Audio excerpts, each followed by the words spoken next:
Her stepson read her forged will out loud while she lay drugged in a hospital bed. Helen Graves, 68, widow and former paralegal, didn't flinch. Jason, her late husband's brilliant boy, thought she couldn't hear. By the time he finished the last lie, her real will was already in motion. She'd once let him manage the paperwork, now she was the paperwork. And when he came for her legacy, the IRS would be waiting at the door. All right, before we dive into this crazy story, do me a favor, subscribe and tell us where you're watching from. The morphine came in waves, soft and heavy, like warm syrup pouring through my spine. Each breath dragged across my ribs like fabric against sunburned skin. The fourth beeped low in the corner, steady as a metronome. I couldn't move much, couldn't speak, not in full words. But I heard everything. Jason sat in the corner chair beside my hospital bed, legs crossed, ankle resting just a little too confidently on his knee. His voice was smooth, unnaturally so. That affected calm he always used when pretending to be the man of the family. He cleared his throat. Just wanted to walk you through a few things, Helen. You know, since we're all trying to be prepared. My eyelids fluttered. I didn't respond. I didn't need to. He pulled out a folder from his leather messenger bag. Not the soft, worn kind. A brand new, boardroom sleek number with a silver clasp. I had the lawyer send over the final version, he said. Thought I'd read it out loud just to reassure you. That wasn't my folder, and that sure as hell wasn't my lawyer. He flipped a page and began. In the event of my incapacitation or death, I, Helen Graves, being of sound mind, do hereby assign medical power of attorney to Jason Edward Graves. The blood in my veins turned to ice. I kept my breathing shallow. My fingers twitched under the blanket, the only betrayal I allowed. Jason glanced at me, smiled like a pallbearer in training, and continued. And I designate all remaining assets, including property, vehicles, and financial accounts, to be placed into the Graves Family Trust, under the stewardship of Jason Edward Graves, my devoted stepson and sole trustee. I wanted to scream, or sit up, or claw the words out of the air, but I did none of that. I blinked, slow and deliberate, and let him keep talking. That document wasn't just false, it was theft, printed on ivory paper. Jason folded the sheets carefully, like a man who believed every fake line he'd just read. Don't worry, he murmured. We'll make all the right decisions, just like Carl would have wanted. Carl, my husband, dead 3 months and buried with a trust in Jason he never should have had. Carl believed in systems, order, people doing the right thing when given clear instructions. Jason believed in loopholes. Carl loved him blindly, called him brilliant with money. I called him slippery. But I never pushed. I didn't want to seem petty. I was the second wife, after all. Step was always the first word people thought before son, and now I was paying for that silence in morphine and betrayal. Jason rose from the chair and gently pressed his palm to mine. A false tenderness, like he'd practiced it in the mirror. You just rest, okay? He said. I've got it from here. He didn't know I was memorizing every word. He didn't know I'd drafted my real will with Carl a year before the stroke, or that I'd kept a hard copy in a sealed envelope marked Helen's Eyes Only, tucked inside the back lining of my hospital tote. He didn't know I'd had Dana Lynn, my personal estate attorney, review the whole thing again after Carl's death, and keep a copy under legal seal. He didn't know anything that mattered. Later that night, long after the nurses changed shifts and Jason had fallen asleep on the recliner with a smug snore, I reached with trembling fingers into the tote bag beside my bed. The zipper was stiff. My pulse thudded behind my ears. I slid the envelope into my hospital gown and then, after a moment, tucked it beneath the folded hem of my blanket where the nurse always laid fresh towels. In plain sight, but not really. Jason muttered in his sleep and shifted. I froze. Then I exhaled and closed my eyes. The forged will may have been spoken into the air, but mine had just entered the next move, and I was still in the game. The morning after Jason read me my so-called will, the nurse with the soft drawl and orchid print scrubs brought me ice chips and a knowing look. Her name was Morphine, and she'd been on the night shift since the day I was admitted. The kind of woman who noticed small things, like when someone's hands shook less than their voice. "Pain level today, Ms. Graves?" she asked, eyeing the IV monitor. 6, I whispered. "Maybe 5. Morphine's generous." She smiled, but her eyes stayed sharp, watching. When she turned to fluff the pillow behind my shoulder, I slid the sealed envelope across the tray with fingers still tender from surgery. Cream cardstock. My handwriting on the front, H. Graves, Private. Maureen blinked once, then looked down at the envelope. She didn't touch it. "Ms. Graves, I'm not supposed to—" "It's a copy," I said softly. "Not drugs, not instructions, just a copy. But I need someone I trust to make it." Quietly. She hesitated. "Nurses see everything, especially lies in lace." But what I gave her wasn't desperation. It was quiet command, the kind of calm that comes from someone who's already counted how far they'll go. "You want a full duplicate?" I nodded. "And if anyone asks, you brought me a crossword puzzle?" She slipped the envelope into the deep pocket of her scrub top and walked out like she hadn't just carried the weight of my entire estate. While she was gone, I opened my phone and deleted every email in my sent folder. Jason had checked it before. I knew the rhythm of his paranoia, the way he'd scroll through my apps pretending to tidy up, swiping with one hand while sipping my untouched ginger ale with the other. I opened a blank text window. The contact was saved as Dr. Lynn, dentist. If Jason saw it, he wouldn't look twice. I typed, "Tooth pain subsiding. Wondering if I can see you privately next week. X-rays in tote bag." A moment later, Dana replied, "Available. I'll bring the lead." Lead? Legal documents. She always had a code. It was her way of saying, "I'm in. I believe you." I deleted the thread and powered down the phone. 10 minutes later, Maureen returned. She gave me a nod, not a word, and placed a clipboard on my tray with a crossword puzzle on top. Beneath it, the copy. My original will was safe. The paper trail had begun. Later that day, Jason returned, all charm and cinnamon-colored flattery, a bouquet of calla lilies and a box of pastries from my favorite bakery in Hyde Park, though he'd never remembered the name until Carl's funeral. He kissed my cheek without asking and set the bag of scones on the windowsill like a staged photo. "You're looking brighter," he said, pulling up the chair. "Got a few calls this morning. People asking about the lake cabin. Just interest. Nothing I've responded to?" I kept my eyes half-lidded, nodding slowly. Maybe next week I'll bring you that milkshake you love from the lake diner," he added, fingers already moving across my phone screen. I'd left it unlocked deliberately. He scrolled, checked texts, browsed emails, found nothing. Of course he didn't. I'd switched to paper for everything that mattered now. Notes in a spiral-bound pad I'd labeled Dream Journal with purple marker. If he ever opened it, he'd find recipes and riddles. But buried beneath that, in code, every transaction Carl made in the last year of his life. And my side of the estate, clean, controlled, untouched. Jason grinned as he handed the phone back. "You really do need a password, Helen." "Too much effort," I whispered. "Trust's easier." He laughed like I'd made a joke. That night, Maureen returned with a Post-it stuck inside my crossword book. 5 words, Dana's handwriting.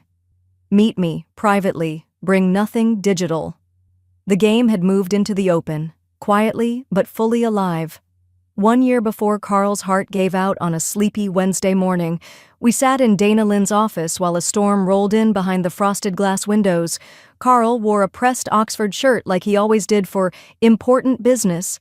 I wore a knit cardigan, deep burgundy, the color I always chose when I wanted to feel like the most reasonable person in the room. Carl believed in clean lines and tighter bonds, especially with Jason. "Let's just keep it simple," he told Dana. "Mutual wills, everything shared, everything passed down, and Jason gets the lake cabin, obviously." I said nothing, not then. Dana looked at me, then at Carl. "You're sure?" "Absolutely," he smiled. "He's good with money." I turned slowly toward Dana, lifting my teacup. I'd like a separate version. Private, notarized, identical terms, for now. Carl laughed, the kind that softened years. Helen, you really don't trust my son? I trust paper more, I replied. Carl thought it was a joke. Dana did not. After Carl's passing, I updated my version within the month. Quietly. I altered the distribution, adjusted the trust, and removed Jason as a successor trustee altogether. Dana held the updated copy. I kept another in my personal lockbox at the bank on South Lamar, filed between an old deed and a photograph of me as a girl, smiling in front of a plum tree. That version had teeth. Now, seated in the sterile hospital cafeteria, I handed that version, my version, across the table to Dana, who wore a navy blazer and calm like it was battle armor. Her fingers skimmed the seal and paused. "You're sure he doesn't know this exists?" she asked. "Jason doesn't know anything that wasn't handed to him with applause." Dana peeled back the flap and unfolded the paper slowly. Legal-grade linen, my signature in black ink, a notary stamp embossed so clean you could trace it with your eyes closed. She opened her folder and pulled out another document, Jason's version, the forgery. "Let's see what he gave us," she said. I leaned in, and together we scanned the lie. It was impressive, precise formatting, familiar fonts, but there were cracks. "Page 4, Dana murmured. "Look at the witness." I followed her finger. "Rita Summers, that's Carl's former nurse. She died 8 months ago, I confirmed it yesterday." She flipped another page. "And here, your signatures in gel ink, on a document supposedly signed in 2022. My breath tightened, but not from fear. "He read it aloud to me," I said. "Right after my morphine drip. Thought I was a body on a countdown."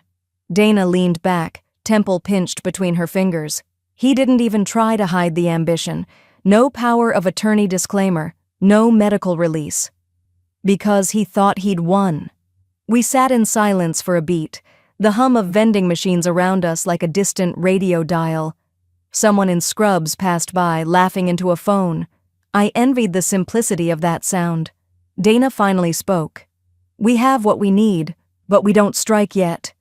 "Why not?" "Because if we expose him now, he scrambles, lawyers up, shifts assets, sells off anything that could tie back to fraud." I folded my hands in my lap. "So we wait." She nodded once. "We wait. We go quiet, and we let him bury himself." The way she said it, not vindictive, not cruel, but inevitable. It felt like a switch flipping. Outside the cafeteria window, a janitor rolled a cart past, dragging a mop that left a perfect wet trail behind him. Jason was doing the same, leaving evidence, leaving proof. For 2 weeks, I became the picture of graceful decline, pale skin, slow nods, eyes half-lidded like the morphine still owned me. I let the nurses lift my arms like I was porcelain, let Jason hover, clipboard in hand, all fake concern and too many questions about long-term care arrangements. He thought I was folding, but I was setting the table. Maureen, the orchid-scrubbed nurse with a conscience like steel, handed me a slip of paper one afternoon while changing my IV bag. On it, a single name, Rhonda Teller, Wellswood Trust, my financial advisor, trusted, private. Retired once, then came back because retirement was boring. I had her number memorized. I never kept it in my phone. That evening, during the soft shift between nurse changes, I whispered the hospital phone into my palm. "It's Helen," I said. "Helen who?" Rhonda asked. "Smart woman. Your stubborn redhead from Hyde Park, the one with the lake cabin and no tolerance for bullshit." She laughed once. "Well, hell, thought you were dead." "Not yet. I need you to freeze everything. Quietly." A pause. Then, "You want the house flagged too?" "Everything with my name on it." "I'm on it. You just play dead a little longer." Dana filed the court motion the next morning, an estate activity freeze, flagged as high-risk beneficiary exploitation. It was sealed. No alert would reach Jason unless he tried to move something, which, of course, he did. I overheard it on a Wednesday while pretending to doze. Jason stood just outside my room, talking too loud on his Bluetooth earpiece like he wanted the nurses to hear his confidence. "She won't even notice. We'll have that cabin listed before the weekend," he said. "She's not going to live long enough to sign off." Dana's motion had already gone through. The title couldn't transfer. The block would kick in once the realtor filed escrow, but Jason thought he'd won. That Friday, he brought in another stack of papers and a silver pen, smiling like he'd just walked out of a trust seminar. "Hey, Helen," he cooed. "Just a few forms to simplify things in case you ever do want to rest permanently." He slid a POA across the tray table, his version, pre-filled, stapled tight. "This just helps us act on your behalf if you're not, all here." I nodded slowly. "Should I sign now?" "You're sharp today," he said with that waxy grin. "But yeah, let's just get it done." I took the pen in trembling fingers and signed it, but not with my legal signature. I wrote it the way I did when I was 16, wide loops, overdramatic flourishes. I hadn't signed like that in 50 years. The document was now invalid, and proof of manipulation. Jason kissed the top of my head like I was already buried. 3 days later, during another nurse visit, he forgot the camera on the teddy bear. Maureen was replacing the sheets when Jason leaned over and muttered, "She can't even read her own name. Might as well be gone already." The mic caught everything. I sent the file to Dana with a timestamp and a single message. "He's writing his own obituary." She responded within minutes. "Good. Keep going. We've almost got the lock." Then came the twist. A manila envelope arrived by courier. No return address. Inside, a printed mortgage statement dated last week. It had my name on it. The buyer. Address. A suburban development I'd never heard of. 40 miles outside Austin. Jason had bought a house, in my name, and now I owned a debt I never signed for. He thought he'd gotten away with it. That's what made him sloppy. The mortgage statement listed the property at $409,000, a weathered 2-story fixer-upper in an up-and-coming neighborhood on the eastern fringe of Austin. Hardwood bones, investment potential, the kind of real estate listing Jason salivated over like a wolf dressed in designer loafers. He'd purchased it in my name. Dana traced the transaction within 2 hours. She cross-referenced the mortgage filings against the LLC listed on the purchase docs. Buried in the paperwork was a holding company called Emerald Bridge Group, LLC. Jason was listed as managing member. He hadn't even used a proxy name, just his own, bald-faced and confident. I stared at the scanned file from my hospital bed, the edges of the document sharp enough to slice. "So," I murmured, voice even, "he's planning to flip it." Dana nodded. "He thinks you'll be gone before the escrow closes. The plan is to renovate using your credit, sell in 6 months, and pocket the margin." "Then let's let him think he's won." Her eyes narrowed. "You sure?" I didn't blink. "Draft the gift letter." 3 days later, Dana returned with the document. 1 page, simple language. "I, Helen Graves, in full mental and legal capacity, hereby transfer the property located at address to Jason Edward Graves as a gift and acknowledgement of his service and loyalty." Jason needed to believe he was getting a clean handoff. We'd make it look like I'd finally relented, like the aging widow had surrendered her empire to the eager heir. I had the nurse slide the tray table close. Jason arrived shortly after, cheeks flushed from a run or a sale or another lie.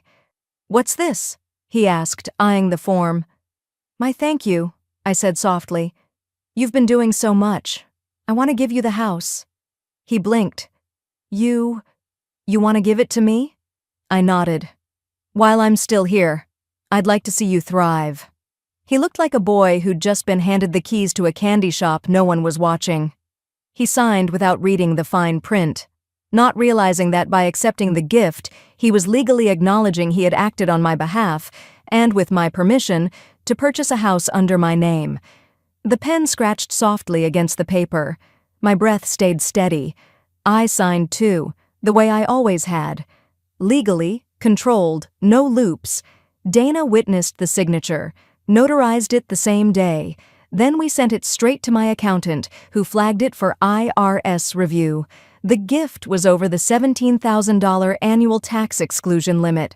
That meant Jason was now responsible for paying the gift tax on a $400,000 asset. And when the IRS investigated where the funds came from, they'd land squarely on Emerald Bridge Group LLC, which meant they'd land squarely on Jason. The confirmation arrived in a letter marked Confidential, U.S. Treasury Department. The IRS had opened a case, fraud suspicion, asset misreporting, falsified power of attorney. Jason didn't even know yet, but Dana and I did. "I've got a contact in the IRS fraud division," she said, her voice clipped but thrilled. "They've frozen Emerald Bridge Group's accounts pending investigation." I pressed the envelope between my fingers and smiled without showing teeth. "He thought the house was a trophy," I said. "No," Dana replied. "It's a time bomb." I looked out the hospital window, where fall had finally cracked into Austin, a slice of gold sun through brittle red leaves. We were no longer playing defense. We were building the pyre, and Jason had just handed me the match. The envelope arrived in the evening, hand-delivered by a hospital administrator with a twitch in her jaw and too much pink in her cheeks. "Ms. Graves," she said, avoiding my eyes, "we've received a petition from your stepson. He's filed for full medical proxy." I blinked once, calmly. "Claiming what exactly?" I asked. She swallowed. "Cognitive decline. He's citing confusion, erratic decision-making. He's asked for immediate guardianship authority." Dana was already 10 steps ahead. We had anticipated this, Jason trying to lock me away with the click of a judge's pen. It was bold, desperate. A classic move from someone watching the floor open beneath his feet. The hospital's ethics board hesitated, of course. They're trained to err on the side of protection, and Jason had used all the right buzzwords: fragile, compromised, can't read, can't sign. They granted him temporary proxy rights pending hearing. A week. 7 days of potential sabotage. 7 days to do damage if we hadn't been ready. But we were. Dana had a sealed psych evaluation from Dr. Ellis, a top cognitive specialist in Travis County. I had taken it privately 3 weeks ago. My idea. I passed every test. Memory recall, abstract reasoning, pattern recognition. I even corrected his spelling. Error on the consent form. Jason didn't know that. The hearing was set for Tuesday morning. The courthouse was quiet, not yet buzzed with divorcees and traffic violations. Just us, a judge with a neutral stare, and the beige scent of bureaucracy. Jason arrived in a navy suit that didn't quite fit, like he'd borrowed someone else's dignity. His lawyer, a balding man named Kramer, was all puffed chest and manufactured outrage. "My client is deeply concerned," Kramer began, "that Mrs. Graves is no longer mentally capable of managing her care, finances, or decisions." He gestured toward me as if I were a piece of broken furniture. "According to whom?" Dana asked. Jason cleared his throat. "She didn't recognize me last week, called me by her late husband's name, couldn't remember what day it was." I looked him dead in the eye. "You mean the day you tried to get me to sign over the cabin again?" He shifted, blinked. Dana stood and submitted the evaluation from Dr. Ellis. "Testimony and documentation, Your Honor, confirming full cognitive functionality. Dated and notarized prior to the petition. My client not only remembers what day it is, she remembers the last 4 digits of Jason's social security number." The judge raised an eyebrow. "Prove it," he said, more curious than skeptical. I said them out loud, one by one. Jason turned red. Then Dana added, "Also, we have surveillance footage and recorded audio, all of it demonstrating Jason's manipulation while she was under morphine post-surgery. Would Your Honor like to hear Jason say, and I quote, 'She can't even read anymore?'" Jason's lawyer turned ghost white. "No need," the judge said flatly. "Let's move to medication claims." Jason scrambled. I have records showing she's been disoriented. I helped coordinate all of her prescriptions." "Which ones?" the judge interrupted. "Name one." Jason paused, blinked. Hydrocodone? I smiled.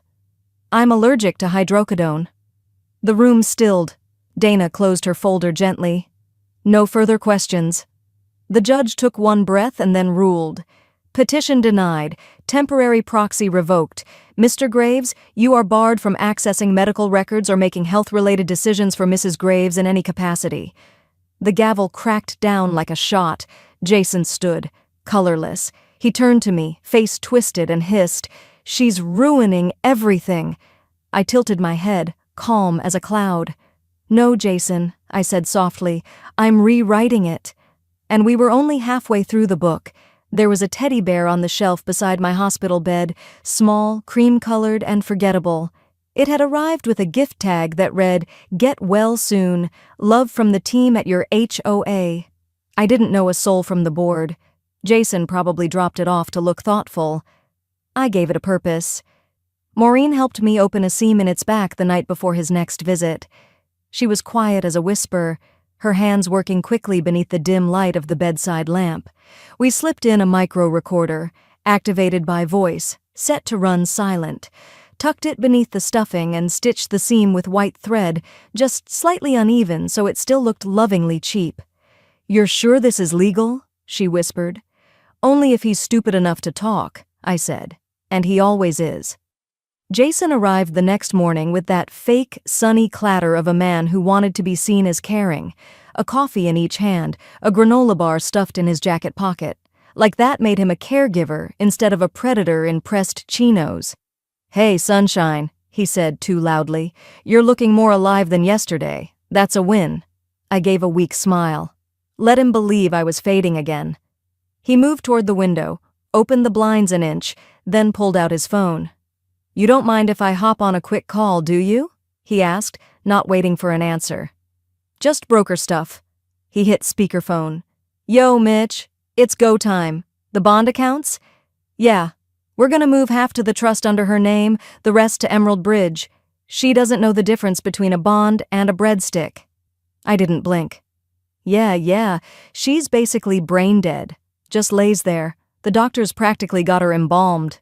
He laughed. I didn't. "Exactly. I get full withdrawal rights under the POA.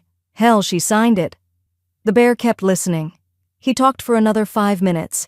Numbers, transfers, slipped-in admissions. No filter. He was so used to winning in silence that he'd forgotten silence could have ears. When he left, I waited exactly 3 minutes, then pressed the tiny switch through the teddy bear's side, clicked stop, and rang Maureen.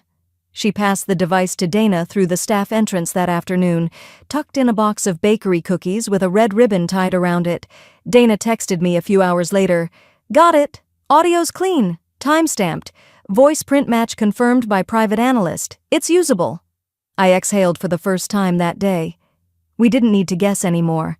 We had his voice admitting fraud, manipulation, and exploitation. We had proof he'd used the fake POA to access accounts that were never his. We had his plan, in his words. Dana bundled the audio with the paper trail, wire transfers, bond withdrawals, the fake house purchase, and submitted the package to the fraud unit we'd been quietly feeding for weeks. The next morning, Jason came in, red-faced, the thin thread of charm unraveling from the edges. "They froze your brokerage," he snapped. I tilted my head ever so slightly. "Did they?" "Don't play dumb, Helen. The accounts, you changed access. They locked me out. I had to call twice just to—" "You're not on the paperwork," I said simply.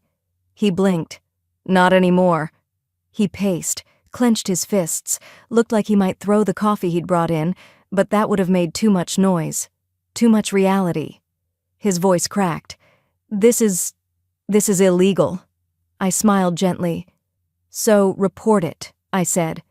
"I'd love to see you explain your signature on my bonds." Jason stared at me, shaking, and for the first time, he didn't have anything to say. The freeze order came down at 9:17 a.m. on a Monday, delivered by a clerk in patent leather heels and a badge clipped to her lapel. The paper was stamped, sealed, and deadly. Dana had filed it 3 days earlier, an emergency injunction to lock down every joint account, trust, and asset that bore my name, Carl's name, or any signature Jason had faked. The judge signed off before breakfast. Jason didn't see it coming. He had just locked in a buyer for the East Austin property, the one he flipped with my money and his lies. The buyer backed out the minute the injunction hit. Their lawyer smelled blood and lawsuits. At 10:03 a.m., Jason stormed into my hospital room like a wolf that had just walked into a trap disguised as a garden. "You froze everything?" he barked, hands shaking at his sides. "You can't do that. That's my LLC, Helen. I worked for that equity." I tilted my head on the pillow, voice calm. "So you were working. Interesting. The trust says you were serving." His lips twitched. "You don't understand what you've done. That house was under contract. We were days away from a payday." "I know." He blinked. "You knew?" I nodded once. "And so did the IRS. They've already flagged the funds for audit." Jason stared at me like I had just grown claws. "This is betrayal," he hissed. "No," I said softer. "This is accountability." He took one step closer. "You're not well. You're being coached. Dana's twisting everything." I didn't flinch. "Read the real will," I whispered, carefully. He froze, like a man realizing the map he followed led off a cliff. Then he spun and left, the door swinging half-closed behind him. By nightfall, Dana had delivered a new packet of joy directly to his front porch. Certified delivery, signature required. Inside, notice of a pending criminal inquiry, wire fraud, elder exploitation, forgery, and one count of real estate misrepresentation with intent to defraud a financial institution. Jason didn't sign for it. His girlfriend did. By Tuesday, we had footage of him through a neighbor's Ring camera, in his garage, shoving documents into a black trash bag and feeding them one by one into a portable shredder. Fast, frantic, shirt half untucked, eyes wild. But it was too late. The investigators already had copies, bank records, audio logs, emails Dana had subpoenaed from his side LLC. He was slicing confetti, not erasing evidence. And then came the final push, the fake notary. Her name was Veronica Chase, a mobile notary Jason had hired off a Facebook legal services group. He paid her $200 cash to witness documents I'd never seen.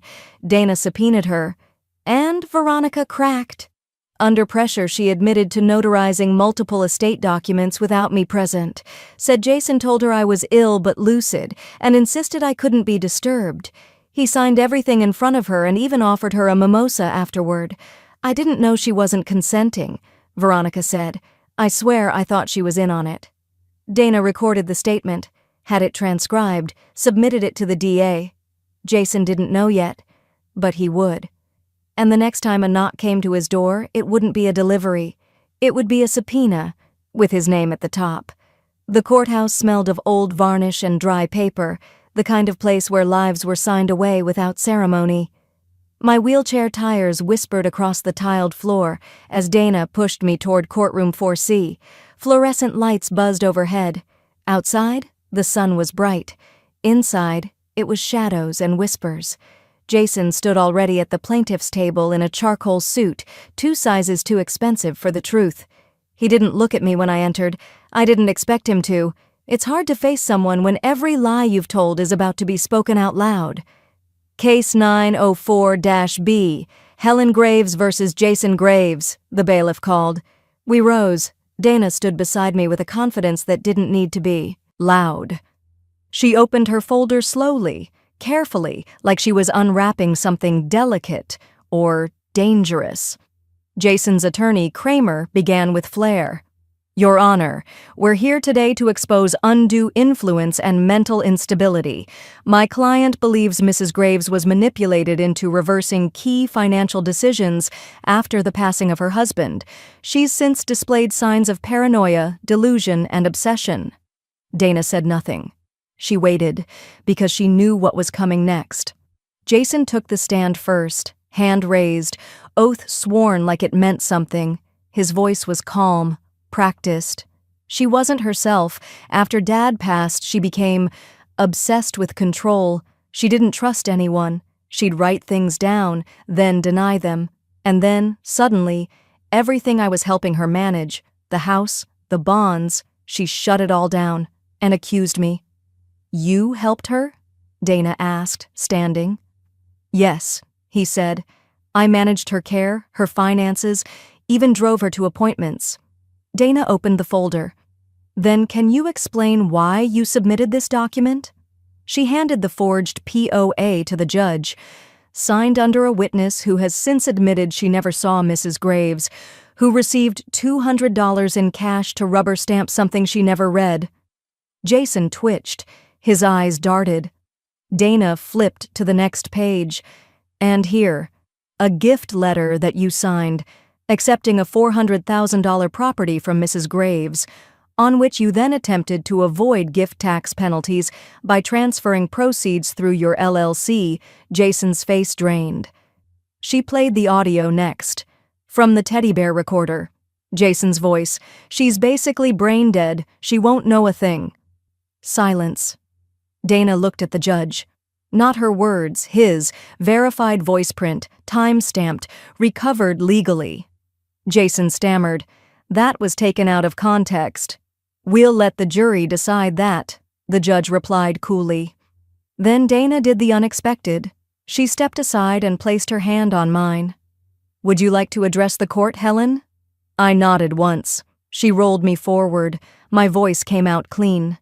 "My mind never faded," I said, staring directly at Jason. "Only his conscience did." A murmur spread across the gallery. "I buried my husband with dignity, and I spent every week after that watching his son turn inheritance into a chessboard. Jason tried to read me my own will while I was drugged, then tried to rewrite my life while I recovered. That's not concern. That's conquest." The judge didn't flinch, but his pen stopped moving. Jason stood again, desperate now. "She's twisting everything. You're going to let her win this? Over me?" Dana said nothing. She didn't need to. The judge leaned forward. "I find in favor of the defendant, Mrs. Graves. The evidence is overwhelming. Furthermore, this court is referring Mr. Graves to the U.S. Attorney's Office for criminal prosecution under federal fraud statutes, including wire fraud, forgery, and elder exploitation." Jason's mouth opened, then closed. The gavel cracked once. We didn't look at each other as the deputies cuffed him in the hallway. I heard him yell once, something about rights and family.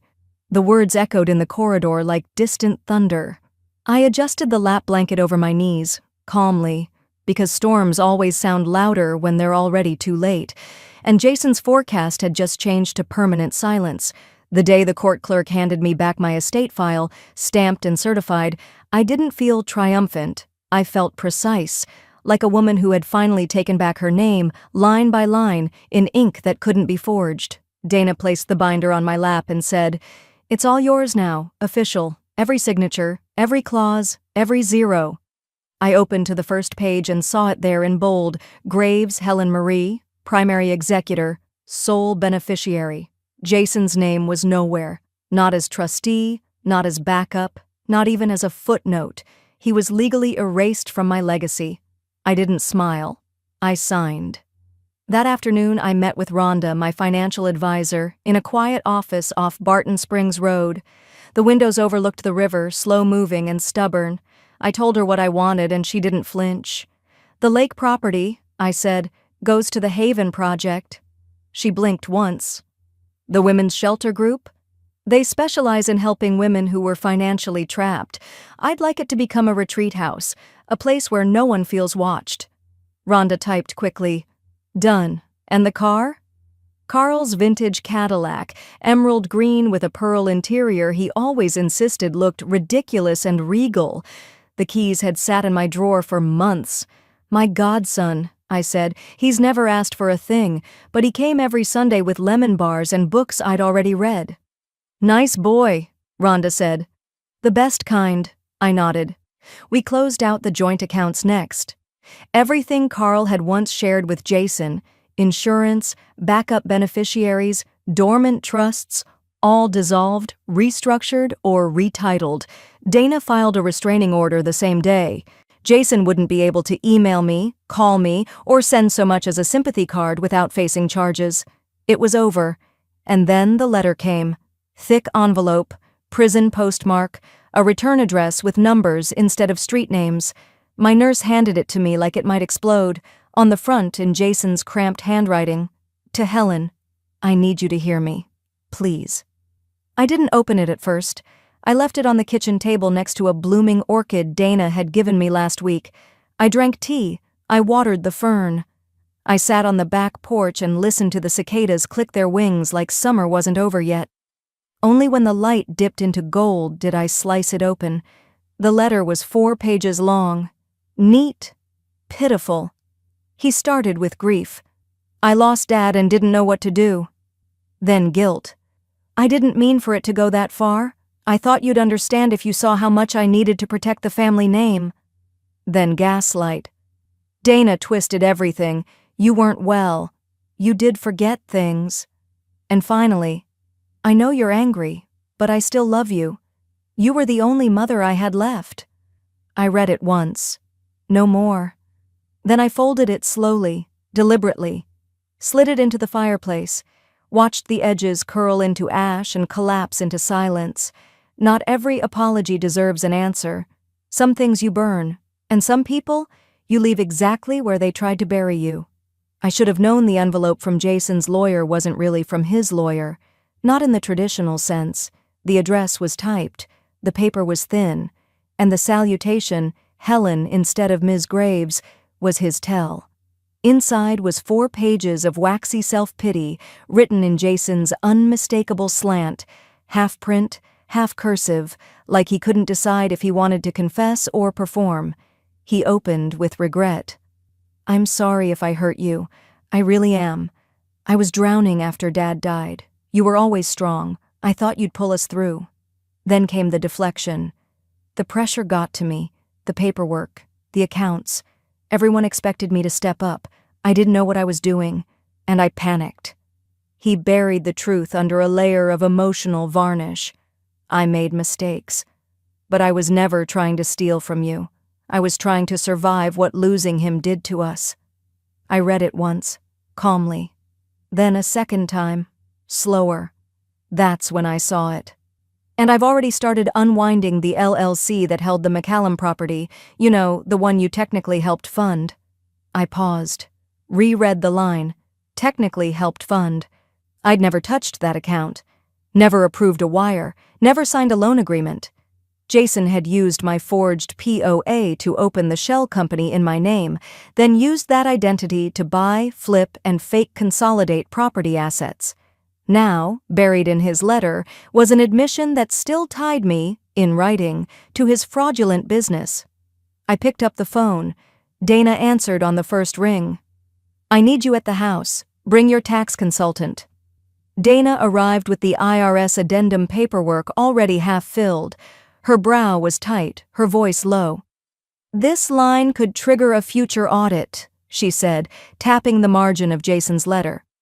It implies co-ownership. If the IRS flags his filings, they might come for you too.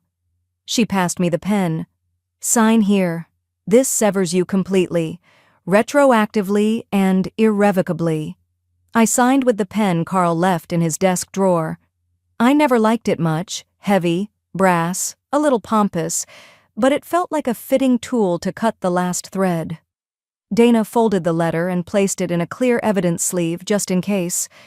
I made a copy for her, then took the original, stood up, and walked to the fireplace. Outside, dusk had started to melt into something golden. Inside, the match flared with that satisfying shh as the envelope caught. The flame licked the paper. Jason's words curled into smoke. I watched the sentence about the LLC disintegrate, the ink liquefying as it turned black and silent. I hope he reads my silence the same way he expected me to read his lies, I murmured. Dana didn't answer. She didn't have to. The flames answered for both of us. The next morning my landline rang, the one only 3 people used. I expected Dana, maybe my godson. Instead, Hi, this is Marnie Schultz from the Austin Ledger. I wanted to ask if you'd be open to going on record. I blinked. On record for what? The Jason Graves elder fraud case, she said. Word is you rewrote the ending. and we think others might need to hear how. I looked at the matchbook still sitting on my mantel and smiled faintly. "Come by tomorrow," I said, "but you better bring a notepad." I wore navy silk and the earrings Carl gave me on our 10th anniversary, small pearls, not flashy, just right. Marnie from the Austin Ledger arrived exactly at 10 a.m., notepad in one hand, voice recorder in the other, and eyes that scanned like a lawyer but blinked like a daughter. "You don't have to say anything you're not comfortable with," she said, as she sat on the edge of my floral couch. "I just want your words." I poured her coffee anyway, my house, my story. "You'll get them," I replied, "but they come with edges." She smiled. "I'd expect nothing less." We started slow, how Carl and I met, what we built, why I stayed sharp when he began to fade. Then the cracks, Jason's charm, his steady insertions into Carl's affairs, the soft coo of trust. Marnie took it all in, wordless, tapping her pen only when I paused. "Did you know right away?" she asked, voice gentle. "No," I said, "but grief doesn't just cloud the heart, it fogs the paperwork too." I told her about the morphine, about the forged will, about pretending to sleep while Jason read aloud the fantasy version of my final wishes. "And then," she whispered, "I gave the real one to my lawyer, while he was in the corner, snoring like a king." She blinked, stunned. Then we talked about the courtroom, the teddy bear recorder, the notary who flipped. The moment Jason's voice, smug and cruel, played across the speaker in front of a silent room full of suits. And then, I said the sentence I wanted, printed in bold, "My will was forged." I wasn't. Marnie stared at me a second too long. "You sure you want to go public? Full name, photo, history?" I nodded. "Because people don't just need to know it happened, they need to know it can." The article dropped 2 weeks later. Front page of the Sunday edition. Willpower. One woman's fight against estate fraud. Subhead. Helen Graves speaks out after surviving financial exploitation at the hands of her own stepson. It went viral before I'd even finished my toast. By Tuesday, elder law clinics in 5 states had reposted it. By Friday, the National Coalition for Senior Advocacy emailed to ask if I'd speak on their webinar. They asked for a title. I chose Ink and Intentions, Why Your Will Needs More Than Trust. After that, it all began to move. The hospital invited me to keynote a seminar on legal preparedness. The same building where Jason once stood over my bed, trying to steal my legacy, now hosted monthly workshops under my name, the Graves Initiative. Dana came to the first one. She leaned on the back wall while I talked. Didn't say much, just watched me own the space she helped me survive. Later, she brought up the idea over lavender tea. "You should write the book," she said. "We'll co-author, but it's your spine it's built on." Title? She wasn't finished. I laughed. "Neither is my story." She smiled. "Then let's make sure no one else's is either." That night, I opened the bottom drawer of Carl's old filing cabinet. It stuck a little, the way old truth does when you haven't touched it in a while. Inside was the original will, the one we drafted a decade ago, back when we thought the worst thing that could happen was losing each other. I read the first few lines, hand resting against the curve of my ribs. It named Jason as a secondary beneficiary. Not anymore. I took it to the fireplace, watched the paper turn amber, then black. It felt less like burning a document and more like breaking a chain. The flame took slow to the paper, curling the corners as if even fire had respect for what came before. But once it reached the signature line, Helen Marie Graves, 2013, it consumed without hesitation. We stood around the fireplace, each of us holding something. Dana, a glass of Bordeaux. My godson, Micah, a warm plate of my lemon shortbread. Nurse Yvette, a mug of peppermint tea, always cooling too fast in her hands. "This feels more like a funeral than the trial ever did," Dana murmured. "That's because this one ends what actually mattered," I said, watching the last ash flutter upward like a ghost unchained. The 10-year-old will had lived in my file cabinet longer than Carl had lived after writing it. We built it with love, good intentions, and a blind spot the size of Jason's smile, but intention doesn't protect, precision does. Micah handed out the champagne. It was cheap, sweet, and badly chilled, but I wouldn't have served anything else. No grandeur tonight, only clarity. We clinked glasses with mismatched enthusiasm. Yvette raised hers first. "To the end of old lies," she said, her eyes misted. "And to the woman who outlived every one of them." I offered the kind of smile that happens behind the ribs, not the lips. Then I reached for the box. Inside, 6 small envelopes, cream-colored, sealed with wax. I passed them out one by one. Micah hesitated. "What is this?" "For you," I said, "when I'm gone." He frowned. "Helen, I'm not going anywhere today," I interrupted, "but when I do, I want no courtrooms, no revisions, and no doubt. These are personal bequests, separate from the will, quiet things, honest ones." He nodded, palming his like a fragile photograph. Dana tapped hers thoughtfully. "You do know this isn't standard legal protocol, right?" "That's the point," I said. "Law makes it official. This makes it human." The fire hissed as another log settled. No one mentioned Jason, but I had. In the new will, his name appeared only once. Page 7. Jason Carl Graves, no relation. The phrase was legal, surgical, and devastating. Micah played a little jazz on the old Wurlitzer in the corner, while Dana told Yvette the story of how I trapped Jason with a gift letter and a forensic signature mismatch. "Like watching a silent movie," she said, "except the villain doesn't realize the credits are rolling." Laughter, soft and earned, filled the room. As the clock chimed 10, the last guests drifted out into the humid Texas night. I hugged each of them longer than I usually did, my hands holding just a beat past their first pull-away. Upstairs, the hallway smelled faintly of lemon polish and lavender dryer sheets. I hadn't slept without a lamp on in months. Trauma's not afraid of the dark, it lives in it. But tonight was different. I stepped into my bedroom, turned the lamp off, and paused.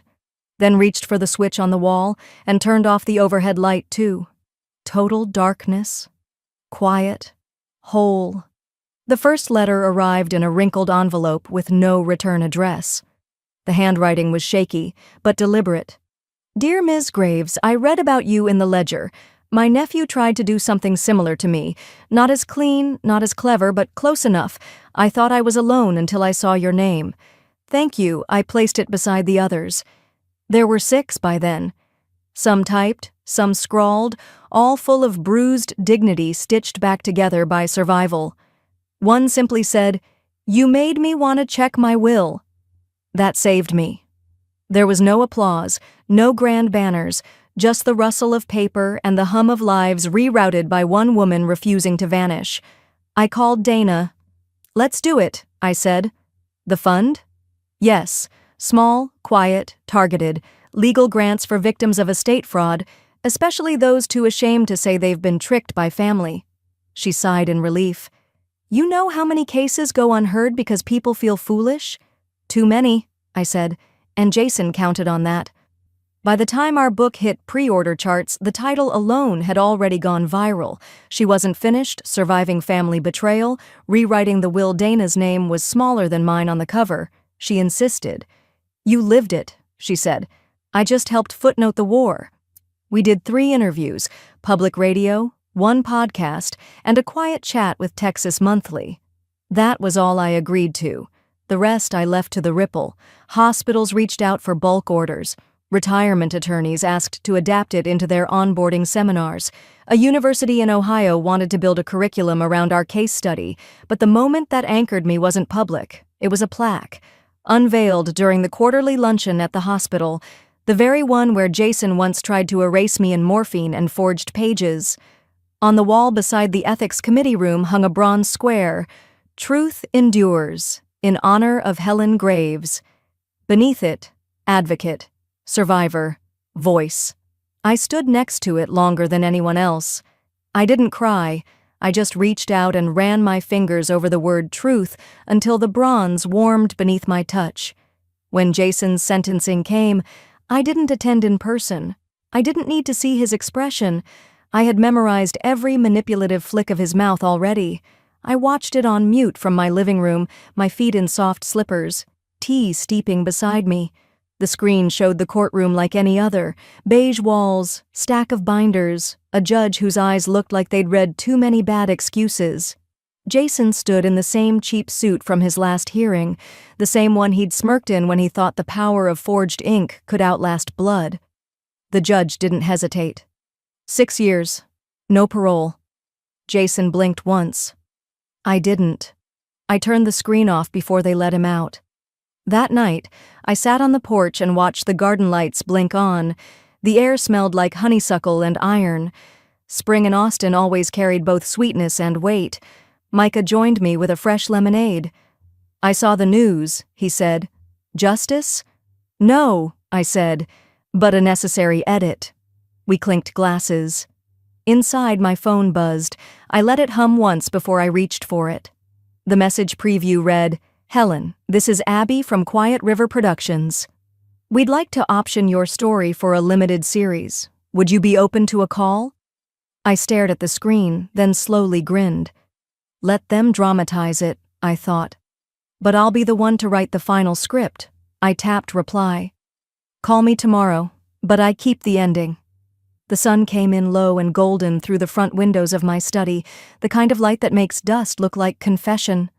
Dana sat across from me, a red leather folder between us, hands still, breath quiet. This is the final draft, she said, clean, enforceable, unbreakable. I took the pen slowly, but not because of age, because of weight. I had signed so many things in my life, loan forms, holiday cards, marriage licenses, hospital, Ezrinia, but nothing like this. This wasn't an ending, it was the final shape of me. I scanned every line, not because I didn't trust Dana, I trusted her more than most people trust blood, but because I'd learned, the hard way, that trust without verification is just nostalgia. Page 3. The Austin home, where I rebuilt my voice and burned the old will, was to be donated to the hospital that once held me captive in morphine and yet also gave me the first nurse who believed me. The Helen Graves Recovery Garden, they called it. I'd requested it quietly, no statues, no plaques, just a winding path, native blooms, and a bench. Page 4. Bench to be engraved. In loving memory of Carl Graves, love doesn't end, it evolves. Dana looked up. You're sure about the bench? I lived with him. I buried him. I rebuilt in spite of what he overlooked. I'm sure. She nodded, eyes soft but firm. Page 5. The Wurlitzer upright piano. The one I'd played for Carl when words failed, the one Jason had once tried to pawn behind my back, went to Micah, my godson. I wrote it in with my own hand under the bequest. To Micah, my true voice. Use it wisely, even in silence. Dana cleared her throat. You also left a note with the will? I handed her a sealed envelope. On the front, read this after everything else, and never earlier. Inside, a simple letter. Don't let anyone read you your own story. Not even if they say they love you, not even if they call it protection. You are the author. You are the ink. Don't forget it. I signed it with one word, not Helen. Survivor. I didn't die with drama. No hospital bed scene, no gasping confessions. I passed the way I wished Jason had left my legacy. Quietly, without disruption, surrounded by care instead of calculation. Micah was the one who found me, curled on the couch, jazz playing soft from the speakers, a teacup resting half full on the coffee table. My feet were tucked under the blanket I'd crocheted the year after Carl died. One hand rested on the piano keys. Dana told me later she cried when she read the note I left her, even though it only had 3 words, "You saw me." At the memorial, held not in a chapel but in the garden I donated, people didn't speak in eulogies. They told stories. Yvette talked about how I once convinced the hospital board to approve nurse-led estate planning workshops. Dana read a passage from She Wasn't Finished, her voice steady until the very end. Micah played my favorite piece on the piano. We had moved into the hospital atrium for the day. He cried halfway through it, but never stopped playing. On the bench beside the path, a young woman sat and watched it all. She clutched the book in her lap like it was a compass. A volunteer asked if she knew me. She nodded. Not personally, but she made me check my will.